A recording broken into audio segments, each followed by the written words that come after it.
वैश्वीकरण, ये शब्द सुनते ही शायद दिमाग में बड़े बड़े कंटेनर, जहाज और स्टॉक मार्केट की तस्वीरें आती हैं, है ना? लेकिन क्या हो अगर हम कहें कि वैश्वीकरण की कहानी असल में लाखों साल पहले शुरू हुई थी, जब हमारे पूर्वजों ने अफ्रीका से बाहर अपना पहला कदम रखा था? तो चलिए आज वैश्वीकरण की इसी अनकही कहानी को परत दर परत खोलते हैं। हम सब अक्सर सुनते हैं कि अरे अब तो दुनिया में कोई सीमाएं नहीं रहीं, सब कुछ बस एक क्लिक की दूरी पर है। पर क्या ये सच है या ये सिर्फ एक एहसास है और जमीनी हकीकत कुछ और ही है? यही वो पहेली है जिसे हम आज सुलझाने की कोशिश करेंगे। इसे समझने के लिए एक बहुत ही दिलचस्प आइडिया है ग्लोबलोनी विरोधाभास। इसका मतलब यह है कि एक तरफ तो हमें लगता है कि दुनिया पूरी तरह से जुड़ चुकी है, लेकिन दूसरी तरफ हकीकत यह है कि हमारी जिंदगी आज भी स्थानीय चीजों, सीमाओं और दूरियों से बंधी हुई है। और इसी तनाव को समझना हमें वैश्वीकरण के असली इतिहास तक ले जाएगा।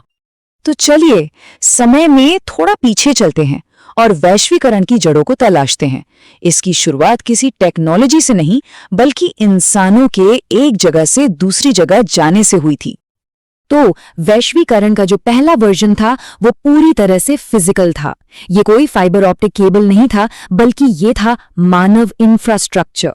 हमारे पूर्वजों का अफ्रीका से निकलकर पूरी दुनिया में फैल जाना ही वो पहला कदम था जिसने हमें एक ग्लोबल स्पीशीज बनाया।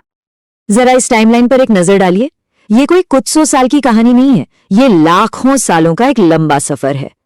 सोचिए, 36 लाख साल पहले अफ्रीका में शुरू हुई हलचल से लेकर 14,000 साल पहले अमेरिका पहुंचने तक, ये इंसानी जज्बे की वो कहानी है जिसने पहली बार हमें एक दूसरे से जोड़ा। ठीक है, तो इंसान शारीरिक रूप से तो दुनिया भर में फैल गए। अब अगला कदम था बड़े बड़े समाज बनाने के लिए एक सॉफ्टवेयर तैयार करना। यहीं पर एंट्री होती है वैश्वीकरण 2.0 की, यानी भाषा की। भाषाएं एक तरह का ऑपरेटिंग सिस्टम बन गई जिसने बड़े बड़े इलाकों में एक जैसे कानून, फिलॉसफी और शासन को मुमकिन बनाया। भाषाओं के बाद धर्म ने वैश्वीकरण को एक नया मोड़ दिया। इसने ऐसे नैतिक सिस्टम्स बनाए जो किसी देश की सीमाओं में बंधे नहीं थे।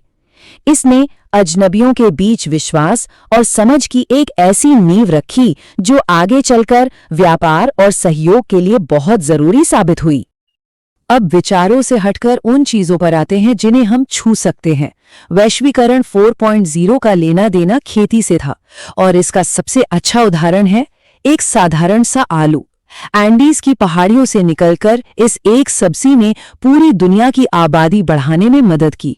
लेकिन इसने हमें एक सबक भी सिखाया कि किसी एक चीज पर बहुत ज्यादा निर्भरता कितनी खतरनाक हो सकती है, जैसा कि हमने आयरलैंड के अकाल में देखा था। अब हम वैश्वीकरण के अगले दौर में दाखिल हो रहे हैं, जिसे ताकत, टेक्नोलॉजी और पैसे ने रफ्तार दी। ये वो दौर था जब दुनिया सचमुच में सिकुड़ने लगी थी। जरा इन आंकड़ों पर गौर कीजिए। 1820 से लेके 1919 तक करीब करीब 2 करोड़ 90 लाख लोग यूरोप से अमेरिका आए। ये औद्योगिक वैश्वीकरण का दौर था, जब दुनिया की अर्थव्यवस्था का centre of gravity north Atlantic था। और अब देखिए कि कहानी कैसे पूरी तरह से पलट जाती है। 1970 से 2010 के बीच इमिग्रेशन का केंद्र यूरोप से हटकर एशिया और अमेरिका की तरफ शिफ्ट हो गया। ये एक बहुत बड़ा बदलाव था। ये दिखाता है कि ग्लोबल इकोनॉमी अब किसी एक इलाके पर निर्भर नहीं थी, बल्कि सच में मल्टी रीजनल हो गई थी।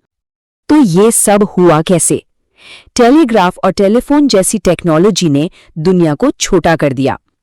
अब एक कंपनी के लिए न्यूयॉर्क में बैठकर चीन में अपनी फैक्ट्री को मैनेज करना आसान हो गया था। और यहीं से वैश्वीकरण 7.0 और 8.0 की शुरुआत हुई और जन्म हुआ बड़ी बड़ी मल्टीनेशनल कंपनियों का। और ये चार्ट इस बदलाव को बहुत ही साफ तरीके से दिखाता है। एक तरफ जीई और जीएम जैसी पुरानी इंडस्ट्रियल कंपनियां हैं जिनकी ग्रोथ लगभग सपाट है, और दूसरी तरफ गूगल, अमेज़न जैसी नॉलेज पर आधारित कंपनियां हैं जिनका विकास रॉकेट की तरह ऊपर जा रहा है। ये पुरानी और नई अर्थव्यवस्था के बीच एक साफ लकीर खींचता है। तो अब हम पहुंचते हैं वैश्वीकरण 9.0 पर। ये वो दौर है जो डिजिटल और मोबाइल की उस नई विश्वसनीय पहुंच पर टिका है जो आज हमारे समय की पहचान।